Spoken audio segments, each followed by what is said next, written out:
Good morning friends, আমি পুবালি। আশা করি আপনারা সবাই খুব ভালো আছেন। আমিও খুব ভালো আছি। তো আজকে যেটা করব আর কি, সেই কাজগুলো হচ্ছে কিছু ফুল গাছের পরিচর্যা করব। ফুল গাছ বলতে বিশেষত জবা গাছকে, কারণ জবা গাছগুলো প্রচুর ফুল দিচ্ছে, আপনারা দেখতেই পাচ্ছেন। এবার আরেকটু ওদের পরিচর্যা না করলে এই গরমে ওরা পারবে না এটা কন্টিনিউ করতে। আর সাথে আমার একটা কৃষ্ণচূড়া গাছ আছে, দুটো আছে, তবে একটা খুব একটা ভালো অবস্থা নেই, কিন্তু আর একটা খুব ভালোই আছে। ওকেও একটু পরিচর্যা করতে হবে। তো চলুন, দেরি না করে আজকে এদের কাজকর্মগুলোই শুরু করা যাক। তো চলুন শুরু করা যাক। তো প্রথমেই দেখুন, এই যে গাছের খাবারটা রেডি করে নিয়েছি, এবং সেটা হচ্ছে সেই আমার মিশ্র জৈব সার, যেটা আমি রেডি করে রাখি আর কি, ওটাই আজকে সবাইকে দেব। তো এই যে হলুদ জবাটা, ওটাকে দিয়ে স্টার্ট করলাম। দেখুন কি পরিমাণে আবার আগাছা হয়েছে। আসলে কি হচ্ছে বলুন তো, সব গাছের এই মানে এই আগাছাগুলোকে টেনে তুলতে পারছি না, শিকড়গুলো এমন ভাবে ভেতরে আটকে গেছে, যে কারণে কি হচ্ছে, আবার হয়ে যাচ্ছে কিছুদিনের মধ্যে। আর ওই সামনে তো আবার বৃষ্টি হবে শুনছি, তো ওই কারণে বৃষ্টিগুলো তো এদের পোয়াবারও জানেনই আপনারা। তো তার আগে যতটা পারি তুলে পরিষ্কার করে দিই, আর এই যে পরিষ্কার করে একটু খাবারও দিয়ে দিই। আসলে কি বলুন তো, এই গাছগুলো মানে আগাছাগুলো এইভাবেই ডিস্টার্ব করে, আর এই পরিষ্কার করে খাবার না দিলে সব ওরাই আবার খেয়ে নেবে, গাছ আর কিছু পাবে না। আর এই যে পাশে পিঙ্ক জবাটা রয়েছে না, এই পিঙ্কটা তো সেই একদম ডিফারেন্ট, মানে যে কটা পিঙ্ক আমার আছে প্রত্যেকটাই একদম আলাদা আলাদা শেডের। তো এটা ওই একটা শেড যেটা মানে খুব বেশি ফুটতো না, কিন্তু এখন দেখুন এবারে দেখছি প্রচুর কুড়ি আসছে। মানে এটাই এবার লক্ষ্য করছি আর কি। আগে অ্যাকচুয়ালি আমি এইভাবে তো খাবার দিতাম না, আমি আপনাদের সাথে বলেইছি বারবার যে আমার সেভাবে অভিজ্ঞতা ছিল না। মানে যেরকম যেরকম আমার অভিজ্ঞতা হয়, যেরকম যেরকম ভাবে আমি বাগানটা করি, সেটাই আপনাদের সাথে আমি পুরোপুরি শেয়ার করি। তো সেই সময় আমি আগের বছর বা তার আগেও এইভাবে খাবার দিইনি বলেই হয়তো গাছগুলো এইভাবে ফুল দেয়নি, এবং কিরকম যেন হয়েও যেত গরমে, জানেন তো, কারণ এগুলো তো সবই ওই ব্যাঙ্গালোর ভ্যারাইটি। তো যাই হোক, আর এই হচ্ছে আমার সেই কৃষ্ণচূড়া গাছটা। মানে এটা কিন্তু আমার বাপির গাছ, জানেন তো। এবং একটা দেখুন 8 ইঞ্চি মাটির টবে রয়েছে গাছটা। রিপোর্ট করাটা খুব জরুরি ছিল এবছর, কিন্তু করলাম না। ওই যে কিছুটা ইমোশন কাজ করছে, আপনারা তো জানেন, আমি বারবারই বলি। থাক, এবছর এতেই দেখুন কুড়ি এসে গেছে অলরেডি, এবং গাছটার হেলথ তো খুব সুন্দরই রয়েছে। মানে চেষ্টা করছি আর কি যতটা ভালো রাখা যায়।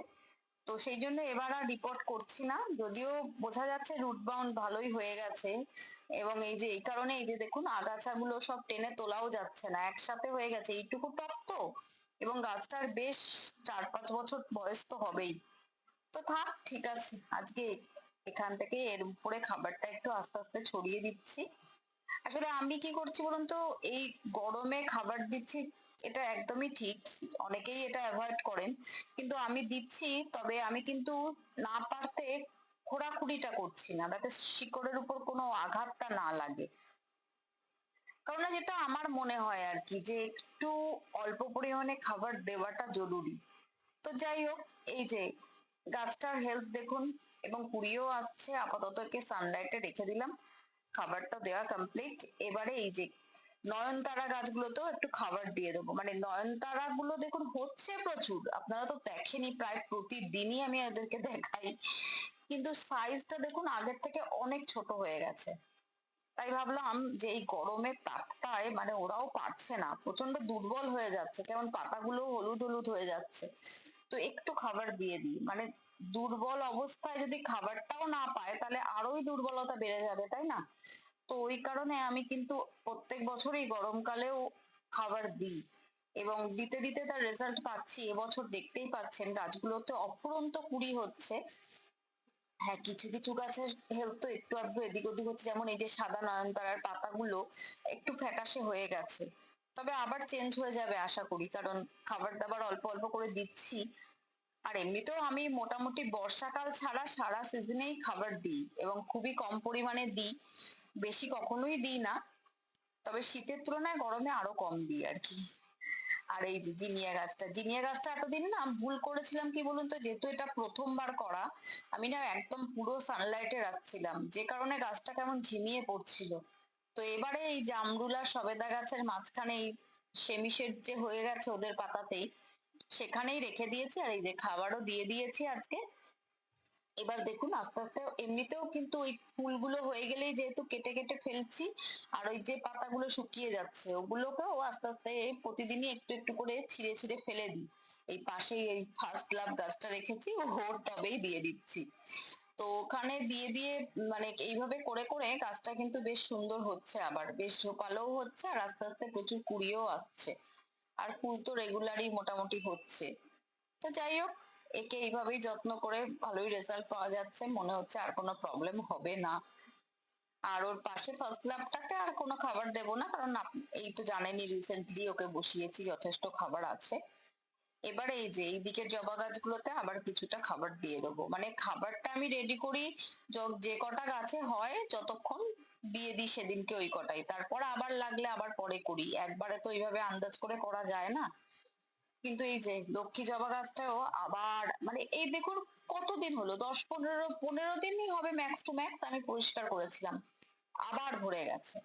যাই হোক, মোটামুটি পরিষ্কার করেছি ওইটা। আর এই যে এই পাশে যে অরেঞ্জ জবাটা আছে একদম পাশাপাশি, তো এগুলো সবকটাই জবা, তো এই দুটোকে দিয়ে দিই, মানে ওই ইয়েলো আর ওই পিঙ্কটা একটু দূরে আছে একটা অন্যদিকে, আর এই দিকে মোটামুটি আর সব জবাগুলোই রয়েছে।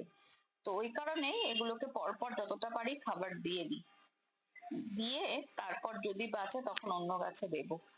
এই যে পঞ্চমুখী জবাটা দেখুন, এটা ওইটা এত ভালো লাগে, এটা তো যদিও লোকাল জবা, কিন্তু তবুও এর মাঝখানে হচ্ছিল কি যে কুড়িগুলো না ঝরে ঝরে পড়ে যাচ্ছিল, কেন বুঝতে পারছিলাম না, হয়তো গরমের তাপেতেই হচ্ছিল। তাই এখন মোটামুটি বারবার করে জল দিয়ে আর খুব ভালো করে জল স্প্রে করে করে দিচ্ছি। তো আপাতত কুড়িগুলো সব ঠিকঠাকই থাকছে। আর এই স্থলপদ্ম গাছটা এই যে মাঝে না একটা ফুল দিয়েও ছিল জানেন তো, কিন্তু এই যে একটু কোণের দিকে হয়ে গেছে, তো এবার এই যে বললাম এত গাছ হয়ে গেছে এখন আমার, সব সময় সব গাছ একবারে নোটিস করতে পারি না। এবার সেদিনকে ফুল ফুটেছে সকালে এসে, আমি আর খেয়াল করিনি, যে কারণে আপনাদের সাথে শেয়ার করা হয়নি। পরে যখন ওটা আর কি হোয়াইট থাকে তো প্রথমে, তারপরে তো আস্তে আস্তে পিঙ্ক হয়, পিঙ্ক হয়েছে যখন বেলায় এসেছি জল দেবো বলে, তখন দেখি ফুটে রয়েছে।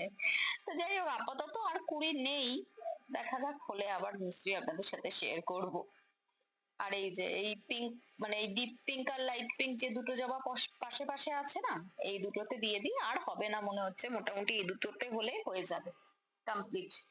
তো এই দুটোতেও একটু খাবার দিয়ে আজকের মতো খাবার দেবার পর্বটা এখানেই স্টপ করব, দেখি কতটুকু কি হয়। দাঁড়ান। তবে একটা ব্যাপার আমি বারবারই বলছি, মানে যেটা আমি আগের বছর আর এই বছরের ডিফারেন্সটা নিজে দেখছি, সেটাই আপনাদের বলছি, যে আমি আগের বছরেও গরমকালে কিন্তু খাবার দিয়েছিলাম, তবে সলিড খাবারটা সেভাবে দিইনি, প্রথম দিকে একবারে দিয়ে দিয়েছিলাম, তারপরে আর এইরকম সময় আর দিইনি।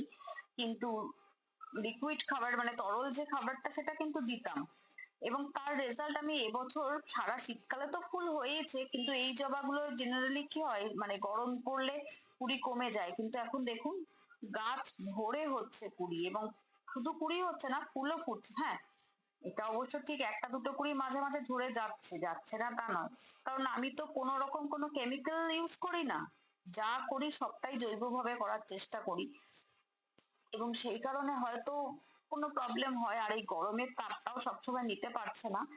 কিন্তু তা সত্ত্বেও দেখুন কি সুন্দর ফ্রেশ রয়েছে গাছগুলো, দেখে বুঝতে পারছেন যে কি সুন্দর রয়েছে। আর কুড়িও হচ্ছে অগণিত, মানে প্রচুর কুড়ি হচ্ছে। এবার আস্তে আস্তে ফুল তো বাড়বে, যত গরম পড়বে ফুলের সংখ্যা বাড়বেই আশা করি। তবে সাইজ কিছু কিছু, যেমন এই যে অরেঞ্জ জবাটা একটু ছোট হয়ে গেছে।